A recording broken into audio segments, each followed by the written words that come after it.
Oh. Oh, that camera. That's so off center. Hello, everyone. I'm going to adjust the camera. I can't believe what I've done.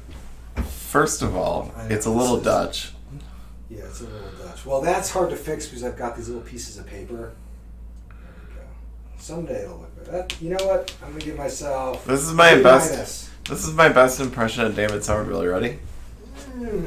He did that. He made that face a lot. David, if you're watching, I love you. Soon we'll have our own streaming studio. We'll have our own streaming studio. Yeah, so that's a bit of news. I don't really know how much I want to talk about it. We don't have to talk about it. We're moving to a large streaming studio. No, we're moving, and we're gonna have more space. And that will be one of the things we get to do now is have a streaming studio and maybe table tennis or foosball or something. Yeah, there's room. Yeah. So there's a funny thing that's happened because camera Dutch. We've had a lot of growth, but during the pandemic, when everyone hasn't been in the office. Mm-hmm. So every once in a while, everyone's schedule will line up, and we'll have a very full office. Yeah, and we'll be like, "Oh, it's crowded in here," and so that just hasn't happened too much. I needed a larger executive office. Yeah, just big. Yeah, just bigger. Balcony. So, yeah, that's really the only thing I wanted out of the deal. So no. You need a wall that doesn't look like a door that is a door to a private bathroom. It's the Jack Donaghy. You've made it level. Hello, everyone. Welcome to the monthly designer chat. It's April. Mm-hmm. We would have had one last week, but you and I were both out of town. Yeah, we decided to exercise our rights as workers of Leader Games and take vacation. Yeah, it was great. Yeah, it was good. Yeah. I went to Wisconsin, which was dropped 10 degrees before we left. Perfect. Yep. Tried to do some hiking, and my kids did not. I mean, I'd been fine, right? I was like, whatever, it's 40. I can. Sure. I'll make it. But my kids were not. Kids were not into it. We're not playing. They went to a water park, which was probably not a good thing. I mean, it's the least chance during the pandemic you would have gotten COVID, and we tested, and we're fine. So that was exciting. Yeah, and I was on the West Coast. I went to Seattle to visit my brother-in-law. Yeah. Spent a few days in Bremerton and enjoyed the Kitsap Peninsula.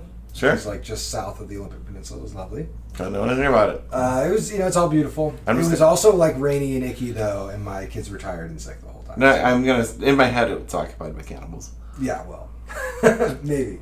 My head cannon. Okay, good. Just want to make sure that everyone can hear. Yeah, we heard a peal of light thunder. I guess would be the. I hate to think separate words.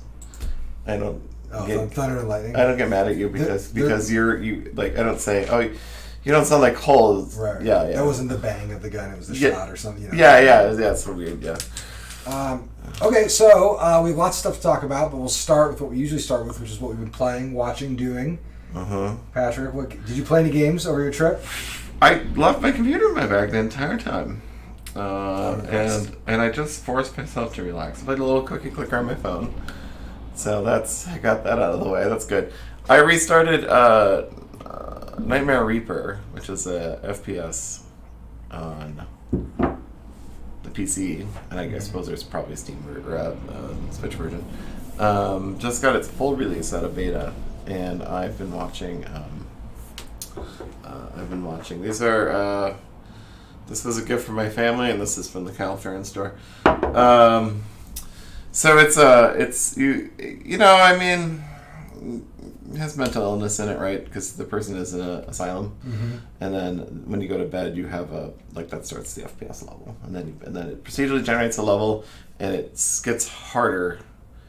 Despite the fact it's procedurally generating the levels get longer and harder, and that is the base currency of the game. Is you have to finish these levels, and every time you successfully complete one, the next night will be harder. Okay. And eventually it'll change. Like, it has an act structure like Doom. Like, there's definitely a different feel to the levels later on. And then one time when you wake up, the door to your room's open, and you can start exploring the hospital, and that opens up other modes. So it's cool. I like it. I like the procedural generation. I was just, and then of course it has like Borderlands style, like you pick up a gun and you're like, well, I know what shotguns do, but this shotgun does. Sure. It has this ability and stuff.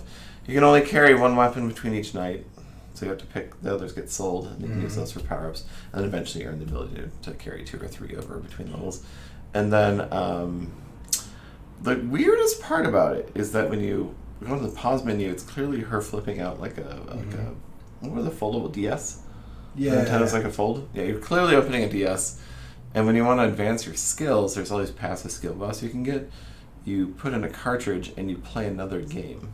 And so you pay 10,000 of the in-game currency to go play this game, and if you fail, you get your 10,000 back. You don't spend 10,000 until you successfully completed it. And so there's like this little Mario-style jumping puzzles you have to complete to get your power-ups. You can turn it off. You can go into the options and turn it off. And I might, because the second set of power-ups is you have to play this Pokemon game. And I'm just not that interested in it. Sure. It just isn't that fun. Sounds like a chore. Yeah. And that's a bit much. And then the third stage, the later power-ups, you have to earn coins in arena fights, and then you can play this kind of Space Invader style game, which actually is kind of fun. But it's just a nice little, like, you'll be in the middle of a level and you just whip it out and play it, and nothing will happen. The game's paused. So I've been playing that, and board game wise, I picked up 10 Penny Parks. I haven't played that yet, and my wife and I have been playing a little Wordy. Oh yeah, from Exploding Kittens. That's kind of fun. And I'm not sad about Pokemon. I just don't want Pokemon in the middle of my FPS. It's all good. And so on. So wait, Wordy from Exploding Kittens, not Wordle. Yeah, a little wordy. So you draw 4 vowels and 7 letters out of a bag. Is that the? Oh, okay. And you secretly make a word, and if we're playing, we both secretly make a word from each other. Then we share letters, and then that's cute. And then you have to guess what my word is. And there's these rules out on the table, and you'll be like, I want to know what the last letter is, and that'll give me a point. So then I tell you what the last letter is. Okay. And then you have to figure out my word with yielding less points. Okay. So yep. I thought you were talking about the ferret, the Gills game. No. Which is called Wordsy or something. Mm-hmm.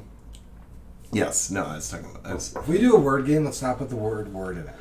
All right, that's it's just an opinion. Mathel. Mathel, but it's a word game. That's a word game. What have you been playing? I've been playing a lot of stuff. We played in the office last Friday. I taught staff members how to play Age of Steam, which is very exciting. I've been meaning to do it for a long time, and it was just lovely because it's such a game of its time. I think about when I first started really playing board games in the early 2000s. There were a lot of tables of Age of Steam that one could find, and you can't really see that anymore. And I am just delighted how well it aged. I think everybody who played had like a blast. Age of Steam's the one I like, right? Yeah, that's the good one. That's the good one. But it was just fun to take out. And I'll also say the Eagle Griffin, which I have back here somewhere. Beautiful production. I think it's my favorite Ian O'Toole redraw is the Age of Steam redraw because it's restrained in all the best ways. So we've been doing that. And then I've been playing at home a lot of Return to Dark Tower, which I've now beaten. Wow. Hardest difficulty, now with the expansion. Beaten the Dark Tower. And I think, I'm just still really enjoying it. It does the things I would want a co-op to do. And I think it's really smart, and I could gab about it and all the smart decisions it makes. It's also, I should say, it's very smart. It's also very goofy, because it is such. I mean, it's just a gigantic, expensive toy. Sure. But I sort of love it. I'm getting more out of Dark Tower than I've gotten out of many of the last co-ops I've played. I was cleaning up yesterday from the trip, and I put it on the shelf because I had to vacuum, so I got to get it off the floor, and I was like, I should probably, I should dig into this. It's easy to teach, and in fact, you asked me about playing with kids. I turned down the difficulty and played with Auden, my son, who is now 6 years old, recently 6, and we had a great time. Good. So yeah, I think it works pretty well with kids. But I also think that the game isn't actually that interesting at the easier difficulty. You have to play it already. Sure. Otherwise, it's too obvious what you have to do. I have been playing Sentinels. The reboot of Sentinels came, and I've been playing that with my friends off campus, and then the trick-taking co-op game with the spaceship. For the crew. The crew. Yes. Oh yeah, I haven't gotten into that. We've passed mission 20 in our campaign. Yeah, so we're cruising along. So the other thing that I've been playing, which I have on my shelf behind me, is this Space Empires 4X by Jim Crone. This is the GMT 4X game. I really like this game. I've been playing it since it was published. This is a pretty beat up copy, all taped up. I think it's a really, really cool design, super elegant. It's a funny game because I can't remember. I think it was like I was talking about this with Nick. How sometimes in different schools of design, you always have to ask your players to buy into something. Like Libertalia, for instance, lovely design, both editions, but it has a fiddly as all get out setup, and it's really goofy. But once you buy into it, there's a wonderful game there. And so Nick and I were having a little chat just about like when you ask players to buy in, like how much you can get away with. And then once you've established the rules, once you're in that protected space, you can do a lot more rather than stringing along the players with like, oh, there's just one more little weird thing. Like just front load all the weird things and then get them into the safe space. And Space Empires, the thing that scares people away from it is it has paperwork. Like when you do your in-game phase, you like fill out a little chart. But it is so much less fiddly than the majority of like Euro or big Ameritrash 4X games, which would have like lots of little chits and funny little mechanisms. And here it's like, no, this is a simple spreadsheet. It will only take you a few minutes to do. It's much faster to do on pencil and paper rather than anywhere else. And once you buy into it, the game's fabulous. But anyway, the reason I'm mentioning Space Empires, not just because it's a great game, it's because someone told me that it's on Board Game Arena.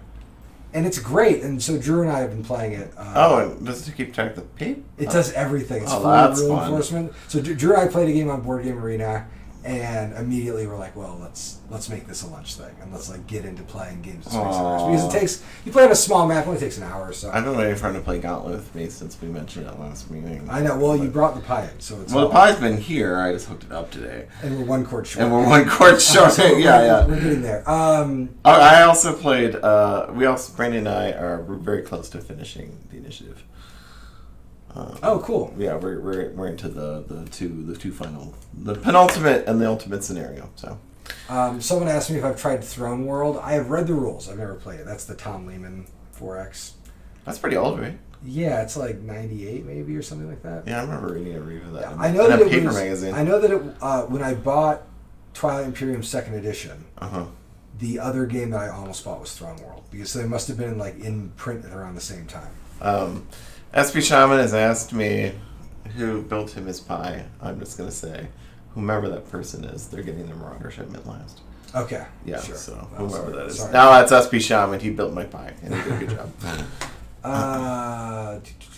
Cool. All right, so if I had to take out one X, which would go? I have a funny relationship to the title 4X. I think it's dumb. I think it's a bad. Yeah. It's like, I think people...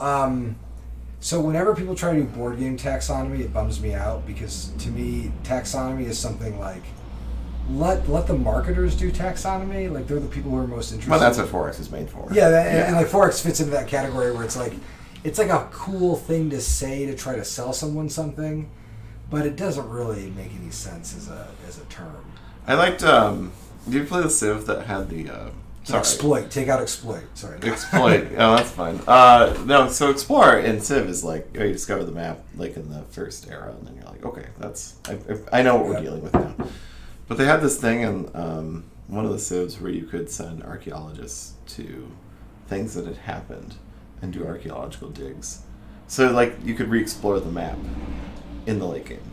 In which game? In like Civ 3 or something like that. In one of the expansions for Civ 3. If anyone can tell me what that is. All right, you get some bonus points. Yeah.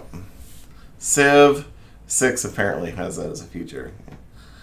So, like, if a city gets destroyed, it's aware. The game's aware that there was a city there, and then you can come and dig there. Or if there was some other thing. Oh, interesting. Destroyed. Yeah. Cool. Yeah. I don't know what that does for you, but so. Yeah, I feel like I've played... There's so few good exploration strategy games because it's such a solitary thing. So it's like even the ones that do exploration really cool, it doesn't. It's pulling resources out of the central drama. I think about the games that I really like how it's done in Conquest of Paradise, with the knot pulling system. It's like a fun little push your luck game that will determine how the islands are laid out. But most of them, I don't really care for it. Stellaris has the events that happen throughout the game, and you think like they can be really pivotal the first 30 years, and then after a while you're like, unless it's a huge event, you're just like, whatever. This is on the other side of the galaxy. I'm not going to see that for 100 years. Well, I mean, a game that I mentioned today that I think about, that I've been thinking about a lot, is Heaven's Vault, which I think is the best space exploration game that I've played, and it's entirely like a narrative game about archaeology. Sure. Like you spend your time like translating tablets, like that's the central game mechanism. But it actually feels like you're uncovering this big mystery and doing the work of exploration. And there's no space left in the game for kind of anything else. Right. Or like a game like 80 Days kind of feels like you're exploring a little bit too. Alpha Centauri. Yeah, I mean, it would have run. The first X would still run on Alpha Centauri. Eventually, you'd see the whole map. So, yeah. Okay. I wish I would tool that. It'd be a Civ 6 engine for it. So. Yeah, I'm surprised they haven't done that. I wonder if they are. Just waiting for the right. There was. I mean, like Beyond Civ or whatever it was called, where you explore another planet. It was all right, but it just wasn't as cool as it didn't land as well as Alpha Centauri. Let's talk about. Should we talk about 4Xs? What are we talking about? We can talk about anything you'd like to talk about. So we have. Let's see. Okay, so let's do studio update. So that's what we've been playing. We should maybe talk about what's going on in the studio. Right. So, as Patrick mentioned, we're going to be moving sometime this summer, which is very exciting. Not any great distance. We'll still be in the rough same area of the Twin Cities. I think we're all pretty excited about it. It's an interesting place. There's lots of... It's much larger. We'll have a lot more freedom. Maybe we can even start doing playtesting again. It'd be great. I'm scared. Yeah, playtesting. We'll just see. And then, so the studio's been very busy. We are kind of we had ended this period where we had a lot of small teams working on different projects, and now the majority of the creative team is working fully on ARCs, and we'll be working fully on ARCs for at least the next few months. I feel more engaged than I did with Oath because of the pandemic. And also you were out for paternity leave. Yeah. During the Oath project. Yeah. So that's been exhilarating. Like the studio, we're just busy right now. We just got a 3D printer that's being set up, and there's a lot of other works. We're getting our quotes from factories. There's been lots of meetings, and so it feels like everything is sort of like humming, and that's exciting. We have a production copy of Ahoy, which we reviewed, and we're finalizing all that stuff. We are in the process of fulfilling Marauder. This is, if you've been following along with the Marauder Kickstarter, you know that this is a huge, huge process. It takes a long time to fulfill a game like this, and we are fulfilling in every zone except Australia. And as soon as we start fulfilling in Australia, we will send a Kickstarter update to everybody. We're just waiting for the boat. The boat to get there. It's so funny. I think before Oath, there was a lot of belly aching about if we are prioritizing U.S. fulfillment over other zones, and now we've had 2 projects in a row that have fulfilled Europe first. Yeah. And sometimes Australia fulfills way ahead of everyone else, and other times, a boat gets just stuck. Mysteriously way behind. Yeah, it just happens. Yeah. But it's not. It's just there's. We would have no control over that. It's the boat arrives and the fulfiller goes, you're taking up 80 pallets of space in our warehouse. Can we have the addresses so we can start shipping? We would not ever be able to tell a fulfiller, hey, can you hold on to this for 6 weeks while we finish the U.S. or something like that? Yeah. And why would we do that? That would be ridiculous. And if you were just thinking of it from a budgetary standpoint, it would be do you want to pay an extra $5 per parcel? So would you as a backer want to pay the extra $5 per parcel to ensure that everyone's copy ships at the same time? It's crazy. Yeah. No one's getting anything. No. In fact, people are getting less when you do something like that. I talked about this a little bit on the Woodland Warriors Discord. Part of the reason why the U.S. fulfillment has been a little behind Europe is we don't control the order in which we get containers. So we had to wait for the containers that have the materials packaged for Kickstarter backers. And, maybe that was going to be the first container our warehouse was going to get, or maybe it was going to be one of the last ones, which is what ended up happening. That's just, when we talk about shipping uncertainty and updates, that's kind of the stuff that we're talking about. Nothing exploded, as frequently happens on the street, and in fact, I have tinnitus now, probably because of the old place we were in, and because of the street. There's just trucks going up and down the street outside office all day. Yeah, and my ears, there's like a big metal plate that they yeah, there's a metal plate right outside the window, and my ear rings now. Yeah. But yeah, so all the Marauder stuff is coming. It's been really exciting to see people get pictures of it. We finally got our office copies, so we're getting them pretty much in time with the Kickstarter. Yeah. So, and the container wouldn't be here, I hope, because we don't have our warehouses. I was just responding to that question. Oh, yeah. It's we don't do any warehousing here. No, yeah. This is just the office for the operational and creative staff. Okay. And any other studio things? We're projects. Everyone's kind of... we're all working. Yeah, you're working on Arcs. I'm working on Dark. And Nick's kind of exploring right now, and it's all good. So cool. I've been working. I'm working on other long-term things also. Yeah. Nothing to show yet. So, but you're excited. Yeah. I like that we get to work on things over such a long time. Mm-hmm. So Arcs, I mean, this is a funny stream. I mean, I'm happy to answer any questions people might have about Arcs. We have, whenever we prepare a Kickstarter campaign, we always have these like dates, these like go, no go dates. Mm-hmm. And Arcs, well, what I think is, if there's any commonality in all the projects we've worked on, is that we have these very large, long, kind of like incubation periods. We're working on the game. We're trying to figure out, and usually the thing that I'm looking for is, what is the thing that no matter what happens to the design, it will survive? This is like the core thing, right? As soon as you have that and a few other elements, then we can start like directing studio resources. We can start putting things on schedules. And at that point, even when it's on a schedule, you don't want to commit to a Kickstarter date until you know that you can actually land it. And so Arcs has, over the past like 3 weeks, crossed its go no go provisionally, so everything looks really good. We're all happy with it, and we're kind of like ramping everything up. So we're not announcing the Kickstarter date yet. That'll be soon, and the Kickstarter generally will be soon, but not quite yet. And should you start saving money for an Arcs Kickstarter? I mean, I guess. Will Arcs be on Kickstarter only?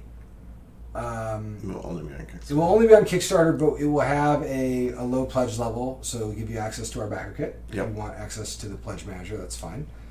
And we like doing those dollar pledges because it also, for people who want to follow on the updates, and we do a lot of updates, you can get access to all that stuff. Mm-hmm. And then, of course, like we will be selling it later, and it will enter all the usual ways our games. Right. And it was, we're concerned about Kickstarter and the blockchain announcement that they had a couple of months ago, or kind of inept announcement they had a couple of months ago.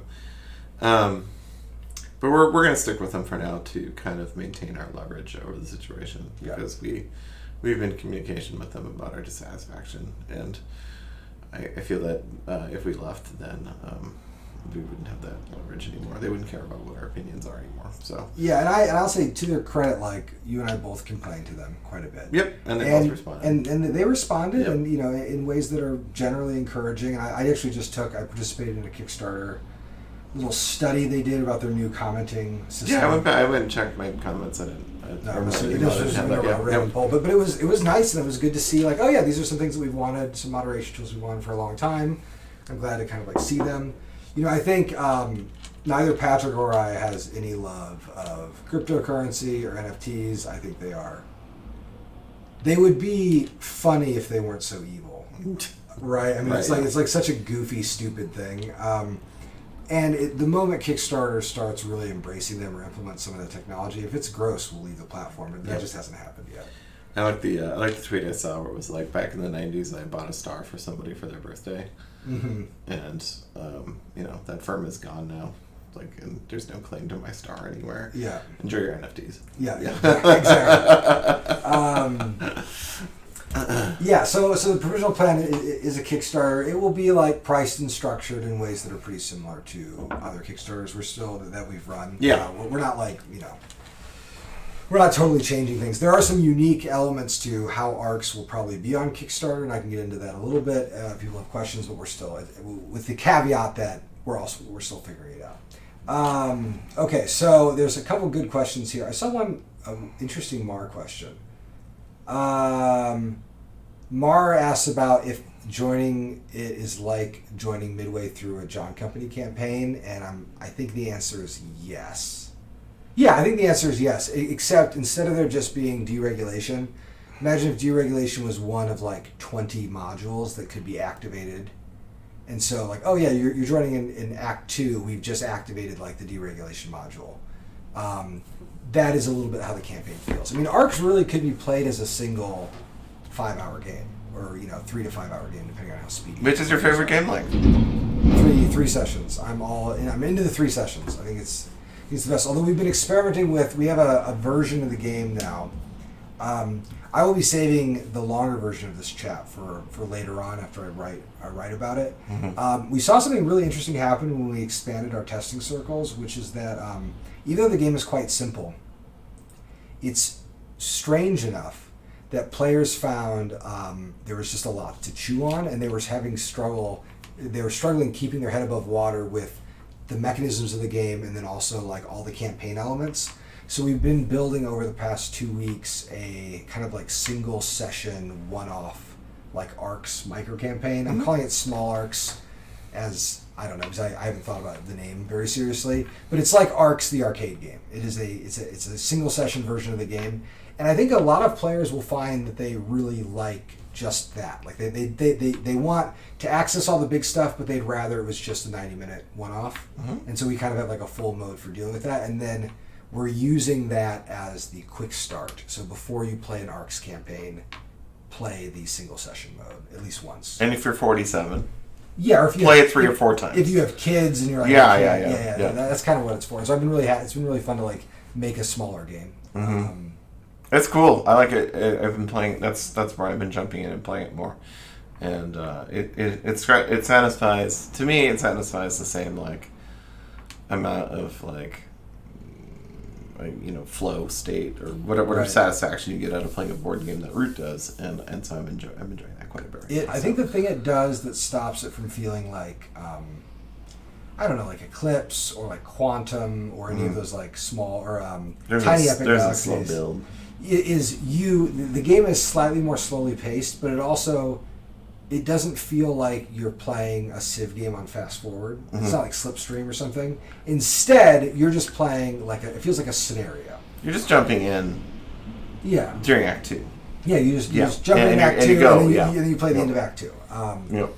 And then, this is a good question from Matt Rohn. What's a non-leader game that makes you think if someone likes this, they'll love Arcs?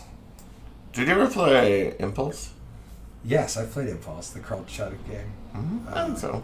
That game is more gamey though because of the role selection, I think the thing that is different. No, I agree. I think Impulse is gamey. I think a lot of space games. Here's one of my big takeaways from thinking about space games for the past year has been many space games feel very gamey and not very immersive. Mm-hmm.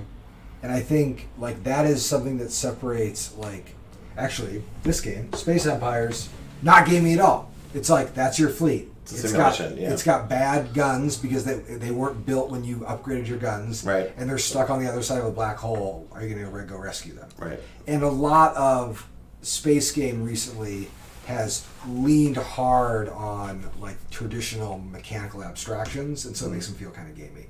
Arcs has that a little bit, but I feel like it gets closer to the more simulationist level. Mm-hmm. The thing that I talked about one of the last times we met about Arcs, my favorite thing about the design is it really focuses the players to like think operationally. So at some point in the game, you'll have like a fleet of like 3 ships or 4 ships, which is a lot in this game. Mm-hmm. And you'll send them somewhere. And then things might go bad for them, and you will start having to make the choice like, do I reinforce them? Do I bring them back home? Do I see if they can have enough, do they have enough, power to finish the mission that I need them to run? Mm-hmm. And that kind of like operational thinking, which I love in wargaming, I just don't see in a lot of other places in the hobby, and I think this game does it really well. That was going to be what I was going to say, is I feel like the position and the tempo is more important than the just building stuff. Yeah. And so it feels more like feels a little bit more chess-like than the past. So. But to answer your question, Matt, I have no idea if someone likes this, they'll like Arcs. Like I don't. This game is super different from both games that we've published and also like the broader landscape doesn't really look like anything. It's going to be an ICV2 tomorrow. Different than any other game. Different than thousands of possible games. I'm teasing. Yeah, I know. It is just, I have a hard time, like, it reminds me, I think for people who like people who like Maria, I think like Maria and Frederick and like those kind of card, those are very like tempo-driven strategy games. Maybe designs like, it's so interesting because the game that I thought I'd be able to compare this game to is Brian Brew, but it's so different from Brian Brew. Despite the fact that it sort of shares a similar central mechanism, the games feel completely different. And I think if you played Brian Brew and you thought, I wish this were a little meaner and like more impactful, you'll love this game because that's what it is. We're all paused here. I know. Let me scroll down. How about Empires of the Void 2? If you like Rook, you'll like Arcs. Thank you, Kyle. What did he say? Oh, Kyle says if you like Rook, you'll like Arcs. Oh, that's good. Smooth. Easy. Do it. Rook, Arcs, 4 letters. 4 letters, go. Get him on the horn. Let's buy Rook. So I'm going to answer a couple quick questions. How's the trick-taking mechanics of Arcs compared to Brian Brew? The biggest difference is that in a lot of modern trick-taking design, including Brian Brew, of which Brian Brew I think is a good example of what they're like right now, players oftentimes get rewarded for playing not badly, but playing very low. Yeah. And in this game is not like that. If you are playing the trick badly, you get less actions than the people who are playing it well. And that's one of the things that I think works in Brian Brew, but doesn't work in my own design aesthetic. Is like, no, if a player is getting beat, they get fewer actions. They're getting beat. I don't want to like reward them by giving them a different victory path or something like that. Sure. I think that is the big thing that separates this design. I've never looked at my cards and been like, oh, good. Oh yeah, no. You're gonna feel like every hand you draw is horrible. Yeah. And in fact, like we had versions of the game. So Brian Brew has this like weird draft, and it's only weird because it's weird to draft in a trick-taking game. It's hard. Right. And different versions of this design have had drafts in it, and I always got rid of it because having a bad hand and being forced to make the best of a bad situation is, to me, that's the place where the game is best. Right. Because you feel like the commander on the other side of the Iron Storm who like looks at their options and is like, wow, this is going to be a hard, rough ride, everybody. Right. And you just see how you can like push and make incremental progress. And that's one of the reasons why like the game needs a campaign structure, because it means that if you have a rocky first game, it doesn't mean you've lost. It just means it's going to change the character of the games that follow it. So yeah, rewarding people with different victory conditions. Yeah. Someone asked about Empires of the Void 2. I have mixed feelings about the game. I sort of like it. I haven't played it in a long time. I've only played it a couple times. I haven't played it. I think it's really interesting. It's just very different. I think Ryan is a very interesting designer. I think he works in this space that's really exciting, where you can see him imagining the entire object of the game, like the production, the art, how the UI is going to work. And I think there's a trade-off because he's thinking like that. He doesn't have time in his. This is me just guessing, really. I would guess that he doesn't have time on the back end to do really, really risky development because he wouldn't want to. It's a liability for the rest of the design. Sure. Are you talking about Ryan? Sorry. Yeah. Yeah. So I think sometimes in Ryan's design, I feel like, this game is amazing, but I could see right at the end he like took his foot off the gas. Right. Because he didn't want an adventurous development decision to screw up the beautiful object he was creating. And Cole and I love you, Ryan. So yeah, we really. I love its designs. I love the designs. I'm getting ready to like start a game of Sleeping Gods hopefully in the next couple weeks. I'm super excited for it. When we finish the initiative, that's what we're doing next. Yeah, I think that'll be my jam. We're like way behind on comments. Yeah, we're super behind. Yeah. We're skipping to the front. If you had a really good question and you're sad we didn't answer it, just ask it again. Any firm ideas about Ark's components? Base game will almost certainly have wood. Because of the amount of pieces involved, they likely won't be screen printed. And I think we're going to do a miniature pack. Material to be determined. But we're working on it. Well, you and Marshall are going to print them all. Yeah, we're going to print them all. We just got a 3D printer, so excited. Which is good because we need to build these preview kits. Will the Despot... Ooh, this is a root question. Will the Despot Infamy be accepted as an official rule in the future? No, kind of. What I would like to do in the next year sometime is have a more nicely produced and written up single page. Like if you're playing competitive root in a tournament setting, here are like 6 rules that you should put in that will help you with your faction balance a little bit. I don't think that will make it into a product anytime soon. Sure. Yeah, maybe. Yeah, let's just slip it into the next printing and then we'll gaslight everybody. Yeah, It's always been there. It's always been there. Are you kidding me? This video will get deleted. Corbett buffs win. Get out of the Woodland Warriors meta. They're good. Word crafting. Please, Josh, please don't make me suffer. Yeah, correct. Just remember to sign your paychecks, Josh. ETSD asked me about Oath's abandoned battle system. I don't know, maybe. I'm not really working on a game that would fit right now. So, not in the next year or so. But you never know when those things crop up. How is do you have any? You've been thinking about root factions? No, I haven't been thinking about root factions at all.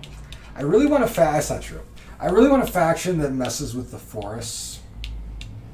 That all their pieces are in the forest. Like farmers. Well, maybe. I was just thinking about like a faction where their warriors were always in the forest and were like simultaneously located in all adjacent clearings, and then their buildings were in the slots. I don't know. It's like an idea. It's just to me that's a space that isn't quite being explored. Sure.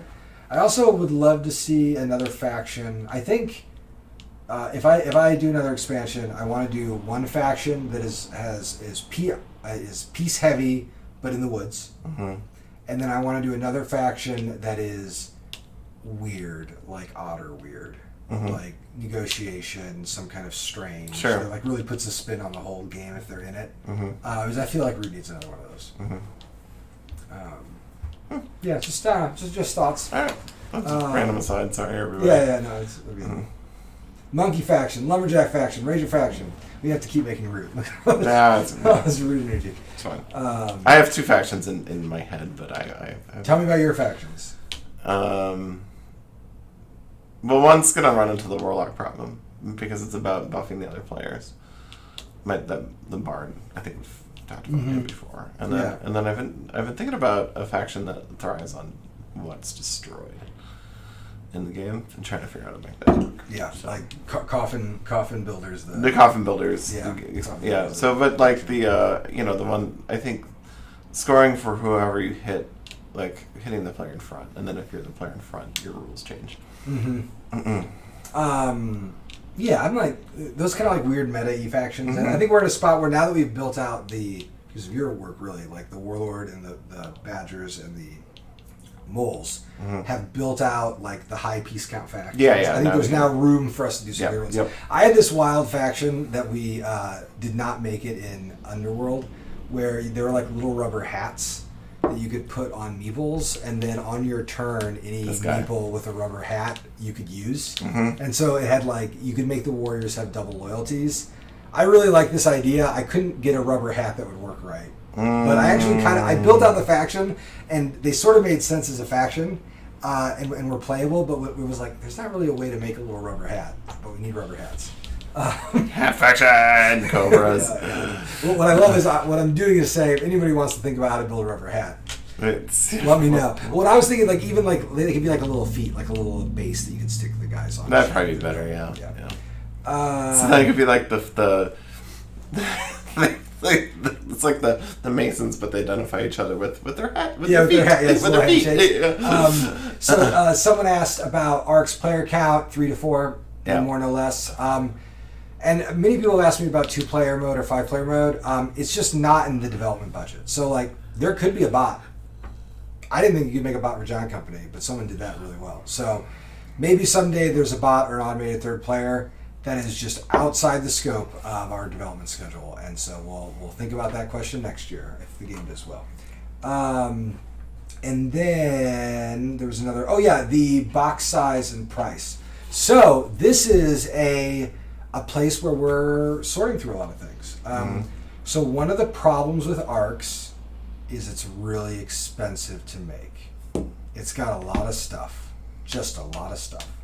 So what we're trying to do right now is figure out how to make it like look and how to design a product line that where we're not kicking ourselves. And this is one of my favorite things about this job, because I feel like sometimes when we get Kickstarters in the mail, I look at the products and think, well, this is crazy. Because your boss is a problem. Well, no, I don't. It's not crazy that we've gotten it. I think about like as a product, like critiquing a peer company and saying like, boy, they made a weird product line. This is a hard one. And it's just very interesting. I feel like in a lot of our work, we get to kind of do what we want, and we know that we were hopeful that the audience will kind of follow us along these little adventures. But we also have to design things that can be sold, that can be shipped, and that don't confuse people.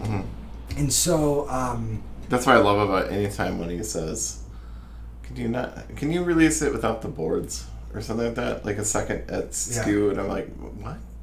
No, but they're also ship that. They're reacting to a a Kickstarter environment where there are a lot of companies who are like, yeah, no, of course we're going to do that, and then they make products that are like incomprehensible. And if you have like a game store that backs a lot of Kickstarters, it's always funny to go in the clearance section and be like, is this like a weird like micro expansion to a Kickstarter exclusive? And Right. Just be sorting through some of that. So the example I think was like the hirelings. We knew that we wanted hirelings. We knew that we wanted potentially a small product to fit in the root line, because a lot of the expansions are very expensive. They're not very expensive. They're just expensive in relation to the cost of root. Like root costs $60. The Underworld expansion costs $50. And so that's a pretty high ratio. And so we thought, okay, let's build out the smaller expansion line. And when we got to the hirelings, we knew for the Kickstarter how much we could offer people for free. But when it came to the retail, is someone who is interested in the hirelings, do they want to drop? And I'm not talking to you folks, because most of you guys are most of y'all are Kickstarter backers. I'm talking to somebody in a year and a half who walks into a game store and they just bought a copy of Root. And do we want to stick all the hirelings in one Underworld size expansion, or do we want to do something different? What we ended up deciding was, let's let the big box expansions to Root sit by themselves. They're the big box expansions. The hireling expansions will be in a different product category. And so we have these like tiny little hireling, we call them hireling packs. And there are 3 of them. There's the Riverfolk, the Underworld, and the Marauder hireling pack. And they're all priced at $20. And then the Marauder one is a little bit more expensive, but it includes the bigger hireling box. And none of this matters when it comes to like the Kickstarter community. When you guys get your pledges, you get the single hireling box that has all the hirelings packed into it. But what that allows us to do is say, okay, at a convention, someone buys a copy of Root, and they say, hey, I really want to just like play this with my housemate. Is there a way I can add 2 players? And we can say, well, you can buy a copy of Marauder, you can buy the bots, or if you just want to like dip your toes in it, buy a hireling pack for $20. Sure. And it'll get you there. So that kind of product design I find really interesting.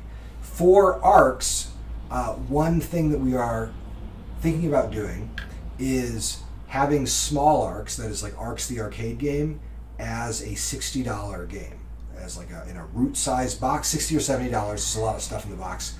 It's in a root size box, or a little bit thicker, but just around that size, and there's a ton of game in there, but it doesn't have any of the campaign elements. And then there'll be an expansion potentially that is like campaign 1. That is in an oath size box and has all the expansion material, and we could even design the insert so that you take the small ARCs insert or even box and you just stick it within the oath size box, and it kind of like completes the insert. And what that allows us to do later is, if we're at a convention, I don't have to worry about selling a copy of ARCs as a $120 game to a person who's on the fence. I could say, hey, look, buy small ARCs, play it tonight. If you like it, you can explore the campaign, and if you don't like it, then you're only out $60 or whatever. And so that product profile, those prices, that's all like in draft right now. We're still sorting through it. But one of the nice things about this is it allows us to be responsible about how we're budgeting for this project and the numbers that we're going to be printing and things like that. Yes, you will need small arcs for arcs. Yeah. Our arcs would be like campaign 1 or whatever. Again, I haven't thought about the naming conventions too much. Mars question's really good. Who's in charge of writing and designing the plots for arcs? And what considerations go into it? So, the way it works, right now I've been doing all the writing, but that won't be true forever. What I've been trying to do is I'm building a templating like document that says like, okay, you want to write content for arcs? Here are the steps, almost like writing prompts, that you need to go through to design this content. And what I like about this, more so than any game I've worked on, there are different levels of intervention that different people could have. So for example, let's say there was a writer that we all really admired and we wanted them to write game content. We could say, hey, why don't you work on these plot lines? And you only need to do the first 2 prompts for your plot lines. And then you can stop and turn it over to a development team who can turn like basically short stories or microfiction into a game design structure that will sit within arcs. So one thing that we've talked about that I touched on a little bit in the design chat is whether or not Voidlich, the plot of Voidlich, should be built within arcs or should be its own game. And if it is, then Patrick kind of gets to choose, like, does he want to like just do all the narrative writing and then the development team can turn that into a game, or you could take lead and actually fully design all of the different elements. That sounds like work. It's a lot of work, yeah. That's I cannot believe how hard it is to generate content for the game. I'm getting better at it. It's just very different from generating an Earth card or something. Well, let's just ask them. Do you want to see Voidlich as a separate game in 3 years? Yeah. Do you guys want? Do you want a 3 to 4 hour epic? Because that's what it's have to be different than arcs. Do you want the epic Twilight Imperium experience, or do you want Return of the Voidlich or something? Yeah. The Voidlich returns. Why not both? Why not both? You can only have one. We can't. No save files. One of the trickiest things about developing content for arcs is that it's a lot more like developing content in a video game. So in a board game, when I'm writing an oath card, I'm really just thinking about that one oath card. And so you like work it, you polish it, but it's just you're dealing with these like single cellular units. And when you're working on an arcs plot line, you're dealing with like a network of like 30 to 35 connected cards. And so when I'm doing plotline reviews in Office, I'll get like the little stack of cards together and I'll just sort of like place them on the table and build like a web so I can see all the different all the different options. Then I'll go in and edit the cards and change them. But even that is then like I'll make edits by hand and then I'll go to my computer and I'll sit down and put in the edits. And it's very hard to edit just on the computer because I'm only looking at a couple pages on each screen. So it's a lot harder to like visualize. Sorry. Oh, I was gonna say computers are just really bad at looking at like 20 cards at once. Yeah. So because of that, I have to like change how my whole workflow. I wonder if Alita can. This would be a good. Could write like something that builds like a graphical map of the campaign. Yeah. It's a good. Alita's one of our interns. Yeah. Who does data stuff. It's a lot of cards. Right now, my guess is that Arcs is going to have more cards than Oath, but they don't all have unique illustrations or anything like that, but there is more cards than Oath. Dream guest contributors, I don't know. A little bit like King's Dilemma. Everybody that is written for Elden Ring in the game. Yeah, it's pretty good stuff. Yeah. I mean, like the signs. Horse. Look at that dog. And other things I can't mention on a family stream. All right, cool. How much text is in each arc? Oh, that's a great question about the text and writing. So this game, I thought was going to be the first game that would have a lot of flavor text, and it kind of didn't end up having it. Let me see if there's a card. I don't have a lot of I don't have any cards that I can show you on this table. We came up with 30 different dragon sounds. How many start with an R? Like 10 of them. Yeah. So the flavor text in this game is used very, very, very strategically. So when you get a fate card, which is one of the objective cards, it will tell you, like, if you achieve this thing, open packet 6. And then if you achieve this thing, open packet 5. That's like how it's, doing its narrative branching. But when you're playing the game, you kind of need to know what's in packet 5. Like, I don't know if I should try to, like, turn on the ancient machine, because I have no idea what's going to happen. Right. So what I have done is I kind of allocate, like, 50 words. Might be a little less than 50, but around 50 words to explain what happens in the packet. Right. And so it'll say things like, the machine, like, explodes off the planet, and it's going to change this element of your play, and then you're going to be trying to do this. The galaxy is destroyed. You must play your third session in absolute silence and not do anything. Just silence, just in memorial for all the lives lost. Mm-hmm. But that I can do. It's not game text; it's flavor text. So I can speak a little obliquely about things, but it also has to touch on, like, real game material. So it's a little like writing, like, a teaser for other game material that's upcoming. And that gets to do a bit of lifting for the game. I'm doing a lot more world building for this. I have a world building document that has, like, this is the history of, like, the larger galaxy. Here are the key touch points. Here's why things work the way they are. And I never really had to do that with Oath. There's a lot more conscious world building to get the plots to sit together. Now you're getting a little bit close to Castle Blood there, so careful. So someone asked, how hard will it be to make your own expansion your own plotline as a fan? And that will be a little problematic, because you want to be able to mix up the foils have to go out, and get mixed up.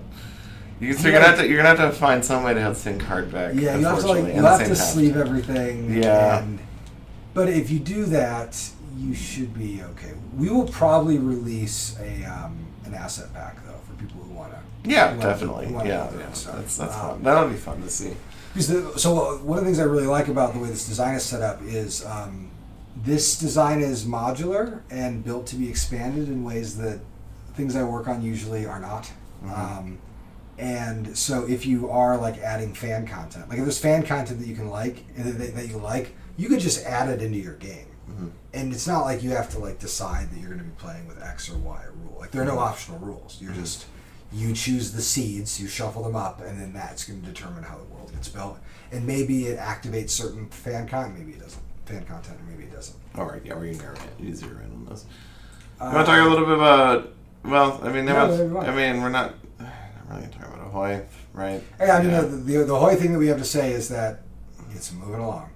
It's super beautiful. We can't wait to show you guys. It'll be a post-Arcs smorgasbord. Yeah. And we've played the NPC. Mm-hmm. Yeah, we played the NPC in Office. Well, I haven't. I was gone that week. Oh, I haven't played it. I watched it. Yeah, it's super pretty. That was sad. It's pretty. It does look good. But yeah, it's so no Ahoy updates.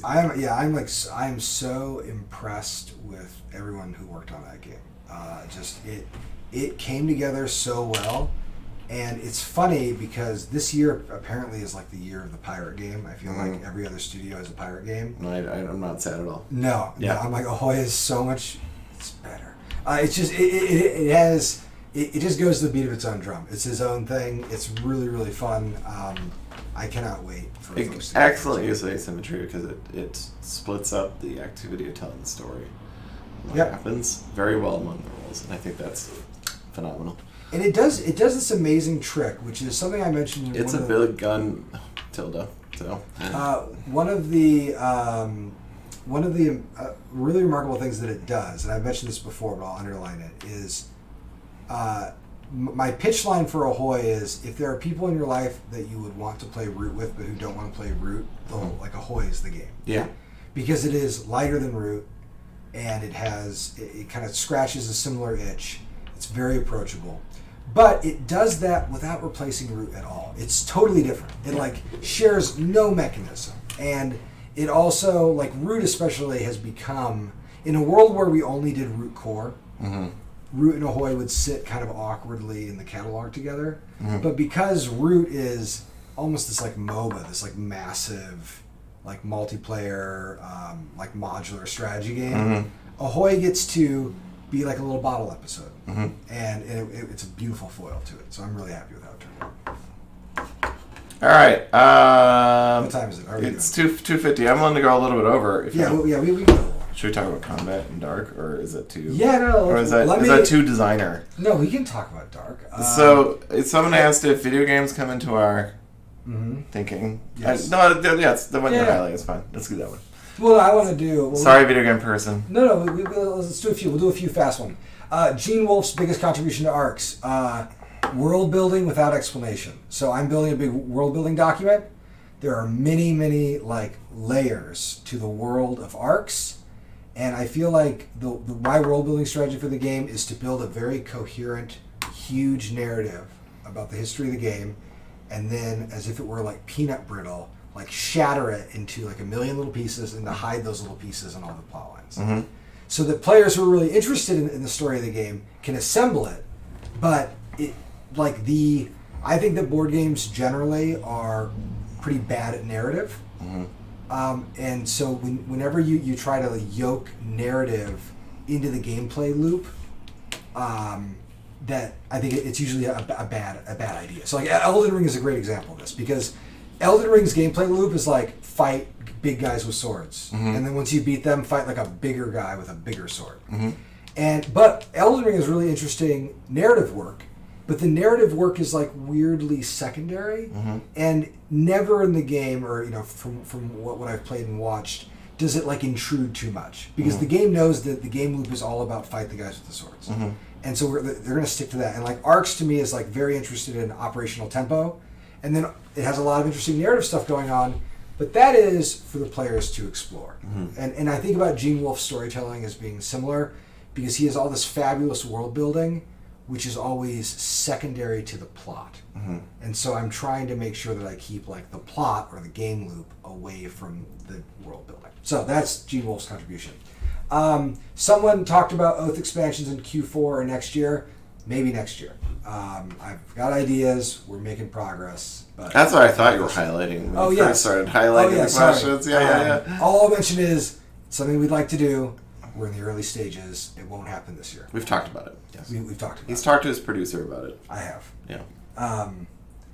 And now, let's talk about... Oh my gosh. Are we going to be final commenters at the tourney? I'm playing in that weird route in a couple weeks. I haven't been asked. I'm blacklisted. It must be, yeah. No, I think Garrick knows. So I'm playing in a final route. I'm playing in a weird route game. I believe it's going to be an 8-player game. Is the conceit of the weird route? I love this. Yes, okay. And so get ready, everybody. Yeah, I don't know. I wouldn't mind doing it, but also my schedule's crazy. We both have little kids. It's hard. It's so difficult, and I really wanted to play Jack Company with Garrick's crew. Never even got to ask, because there's just no way I could commit to it. I sometimes show up for the winter tournament games and comment from the comments, but all right. Let's talk about Dark. All right. So what do we need? First of all, let's think about the audience. Yeah. What do we need to preface them? What knowledge do they need about the game? So we're talking specifically about combat. We're talking specifically about action structure or victory structure yet. Well, I think we should talk about action structure, but also we should talk about how Dark is a 4X game. Yeah. The main thing, if you're like hearing all this stuff about ARCs and saying like, I don't know, I kind of want like a 4X game, Dark is the 4X game. And it'll work for 2. And it'll work for 2, yeah. Dark is a 2-player 4X game. That's why I got excited. We brought up 4X because I thought we'd talk about we rolled right into Dark. Sorry. Well, now we can do now it. We're there. Yep. Yes. So it is a 4X game. How's it exploring? Because you build the rooms still. Yeah. Yep. You can build the rooms. Well, and the exploration has been different in different times. I think there's still some questions about map size and scope. And you can't see the whole map at the start. Yeah. Yeah. Okay. Yeah. So I think there's exploration. All right. Yeah, will be illustrated by Kyle. So, all right. Yeah. So, and then there's so what I also like to say about Dark is I got excited yesterday because I pitched table tents for the straight face to Cole and Kyle. So when you are one of the ways that the victory system is shaping up is that if you are it'll be vaguely like fast, and that you achieve something and then you win. Yeah.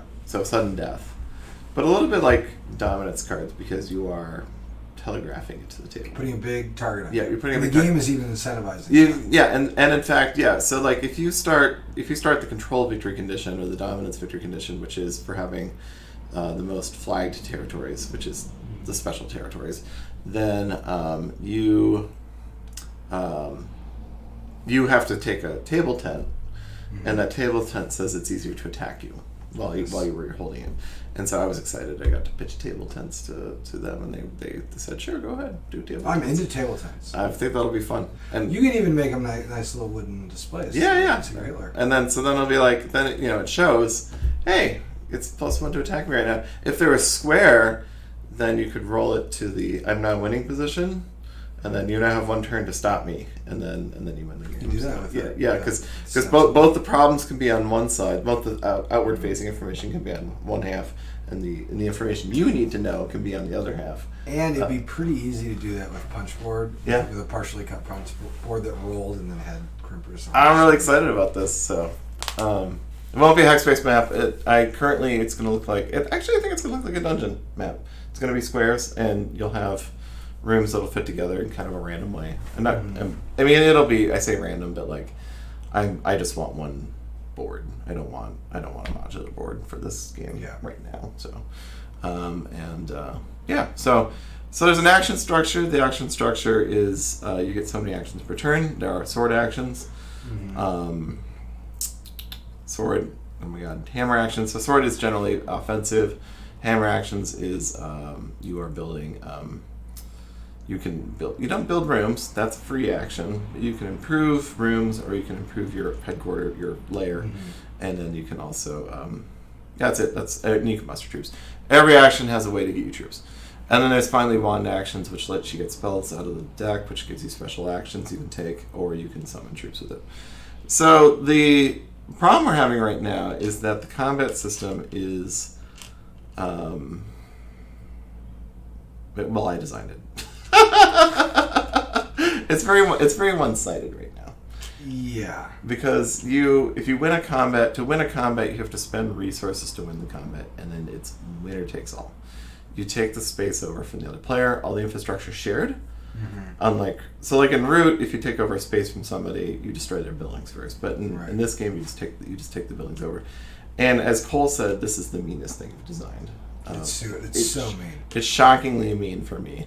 And so when you take over a space, it's a huge swing in the shift in the balance of the game. And the intent was that you would have to take over something so convincingly that the other player couldn't counterattack. And that's where the attrition was supposed to come in, was both players to counterattack. But it's not quite fitting together. It has like a weird. I think there's like a couple interesting related problems. So one of them is combat is winner take all, and it's still very noisy. It's very noisy. Yep. It's like just a lot of when you go into a battle, like a lot of different things can happen, which is exciting from like a narrative standpoint, but from like a planning standpoint, it's terrifying. It's a bear. Yeah, you just don't know. You see experienced players sometimes get into combat and go, wait, why did I start this battle? So how it happens right now is there's an 18 card deck. I think 18, maybe 20, whatever. It's the number of cards. About half of them are called Mass Assault, and then 4 of them are called spells, and then all the other cards are just different. And so you flip over a card, and it tells you what you need to sacrifice to take that card. So Mass Assault is literally just have the most guys in the battle, which should be the typical way you win a battle, is you send more guys up to the front. But you do lose a guy whenever you win a Mass Assault. And then all the other cards then say something you need to lose. If it's a supply card, you need to lose a pig. If it's maybe it's a trap card, so you need to spend a hammer to build traps. Maybe it's a spell card, you need to. And there's a couple that are just comparison. Fear is like you have to have the most cubes in play, and so on. And so then, as you win cards, when you get to 3 cards that you've won, you win the battle. If you lose a card, you just set it aside and you lose a troop for losing it.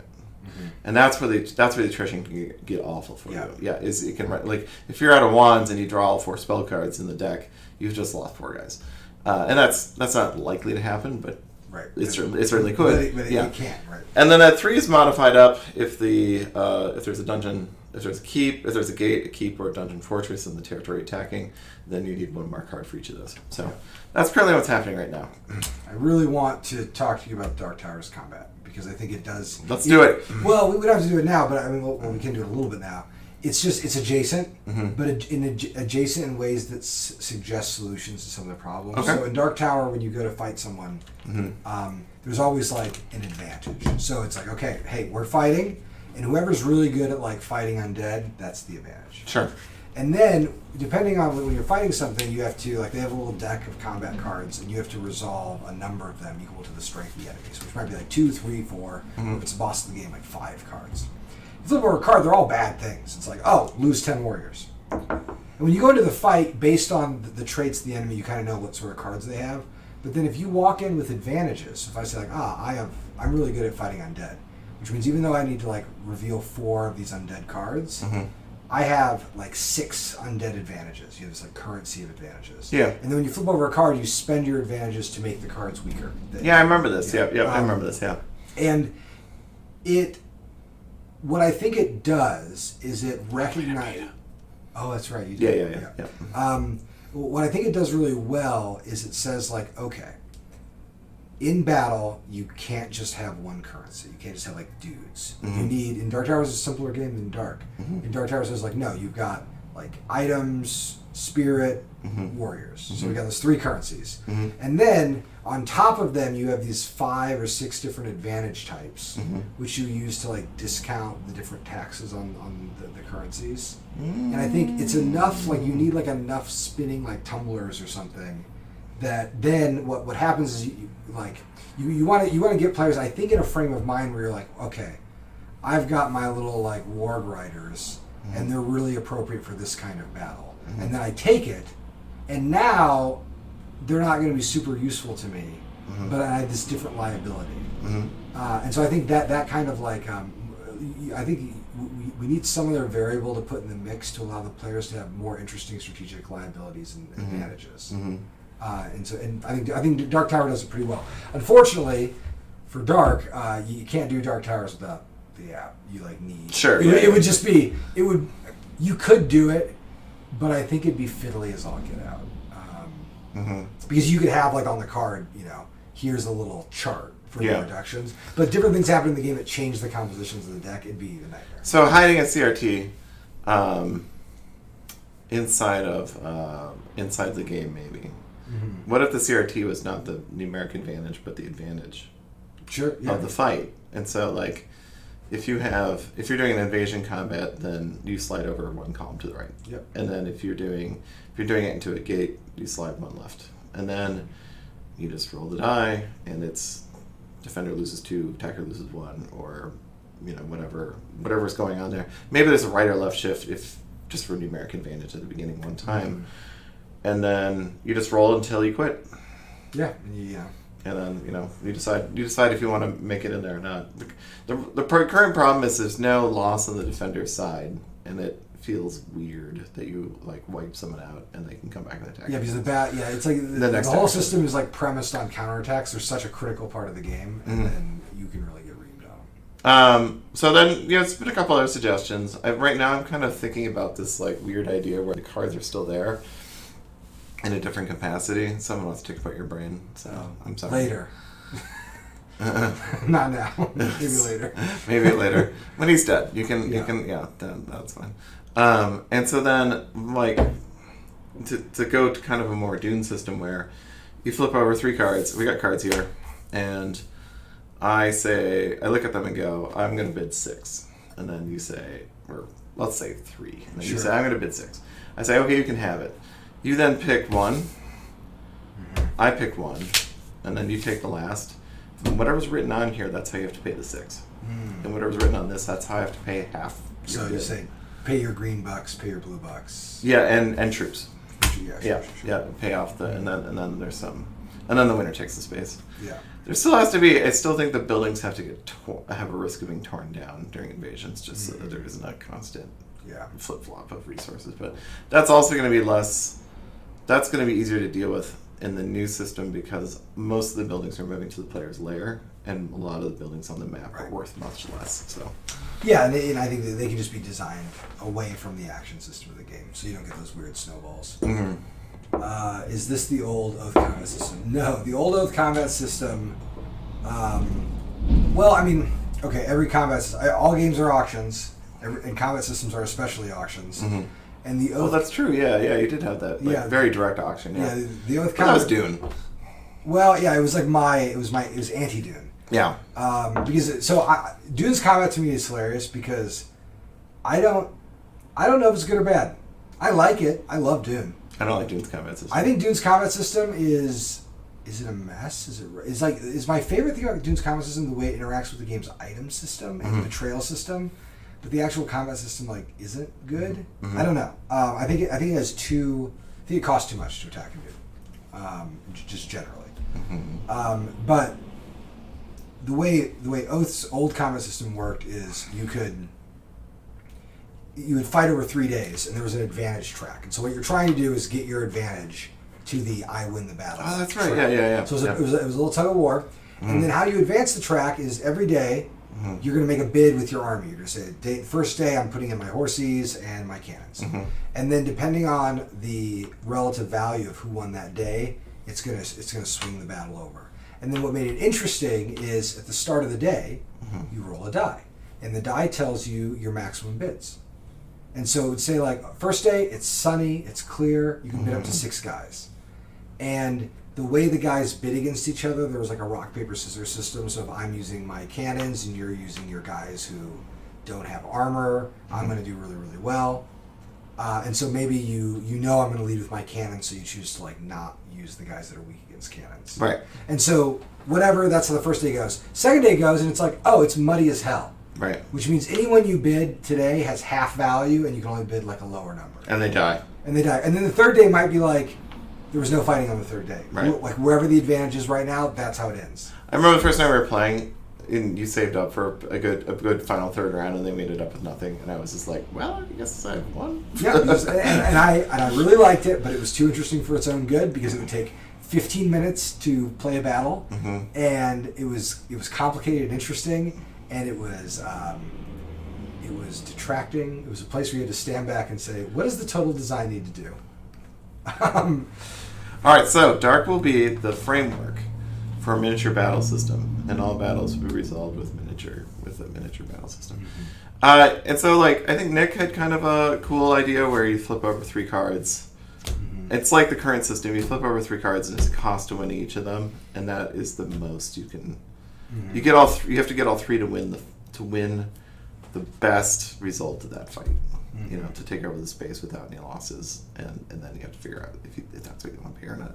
So, yeah. So I don't know. Yeah, it's funny. I mean, I think about when we're thinking about combat systems. There's a funny tension between, at some point, I've told Patrick, I need you to model this, build a little script. Yeah. And because I want to understand the numbers that we're playing with. But on the other hand, I feel the way that we often design combat systems, I think you and I are similar this way, is you're looking for what feels right or what is telling the right narrative beats. And that's why I'm frustrated by the question of. Well, you need to do both kind of at the same time, right? Because I think about the Oath Day battle system was designed entirely from the narrative beat side. Yeah. And then it didn't end up working, and then because the demands of the design, when I stood back, it was oh no, the design is demanding a particular kind of battle system, and then use the scripts to guide it. And this is something that we talked about right before we both left on our trips, was combat systems are funny because I feel ultimately you can't do creative design work there. You always get backed into a corner. We because you still gotta make it minutes or seconds. Yeah. It needs to resolve in under a minute. And what the combat system needs to do is demand, the game will make demands of a combat system. Right. And you just have to listen to what the game needs the combat system to design. All right. Well, I'm going to do all the other changes, and then we'll get there and see where we're at. I know we have to go soon, but I'm going to talk about a goofy ARCS combat system that I designed. We have to talk about the first root combat system. The first root combat. Yeah, they know the first root combat. There's a whole thing. The ARCS combat system, I had this idea that was from an old Napoleonic war games where you commit to a strategy, I'm going to try to envelop. And I'm going to do a fighting withdrawal. Yeah. And then you look it up on a little chart, and it gives you a modifier, which you put into another chart, and then you resolve it. And I always loved that idea because it seemed the most narratively honest. Right. Like, there are two generals on the field, each makes a call. Yeah. The way their strategies combine produces the outcome. Right.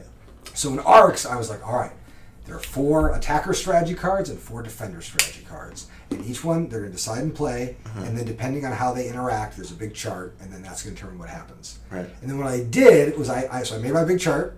And then I was like, is there a clever way I can do this? Because no one wants to have to look at a chart. I mean, game design is the art of hiding charts, right? Right. And so I designed these wheels where the attacker would pick like a zone and like a big spinning dial. And then they would put their spinning dial down. And then the defender would choose blindly, not blindly, but at the same time the defender will have committed to their strategy. And the dials would overlap. And the way Sweet dials. the way the voids on the dials were organized, whatever was pictured, was the combat result. Yeah. And I got it to work, but what happened was a similar problem to what you've run into, which is players would go into a combat and say, "I have no idea what's going to happen," because there are so many possibilities. Right. That like if I make a dumb move and the defender makes a brilliant move, then I've spent my turn losing the game badly. Yes. And so you like in a lot, depending on the tempo of the game, you like can't give the defender that much agency. And so it was both giving the player too many. It was like I was giving the player too many choices and also too much room to fail. And so my goofy double dials had to throw it away. All right. Well, if you heard all that and you thought, cool. Plus, there might be more card suits later down in Dark expansions. Yes. You feel free to DM me on Twitter and tell me all about it. So, because I'm stuck.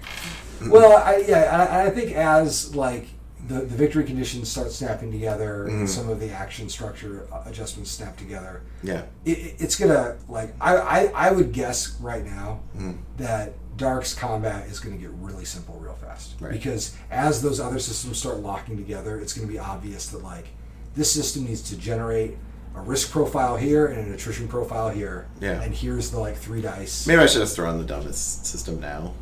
Yeah, I think. And then as we play, we'll go. No, this isn't killing enough people. If a combat system is smart, it's only smart because the rest of the game made it smart. Right. Yeah.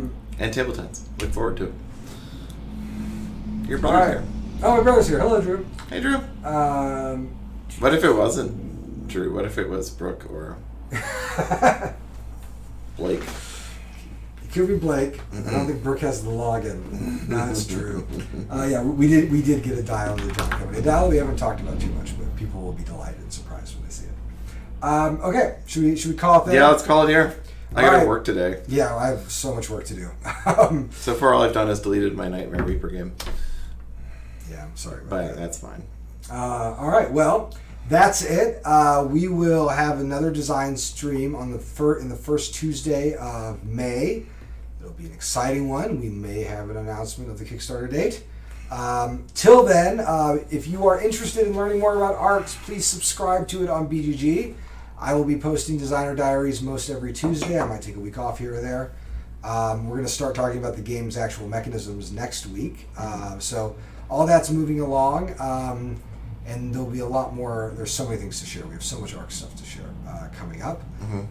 If you are waiting on your copy of Marauder, don't worry, it's coming. If you're playing it, please feel free to tag us on Twitter or Facebook or Instagram and let us know what you think. It's so fun to see people playing Root and getting excited about the Marauder content in the way that, like, you know, when you work on a game, you sort of get sick of it, and then you take a 4-month break or 5-month break, and then suddenly you're like, oh yeah, I can't wait. Like I set up I set up a Root Marauder game in the basement last night, so I'm all ready to go. This was the first campaign. It wasn't like immediately like, that's good. Just let's keep going. Yeah. So it was just a lot. There was a lot going on, and the end of COVID was burning us, and yeah. So.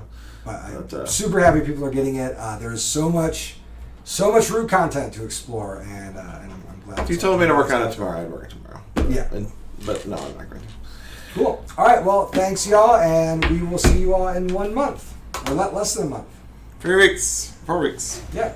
All right. Take care, Bye. everyone.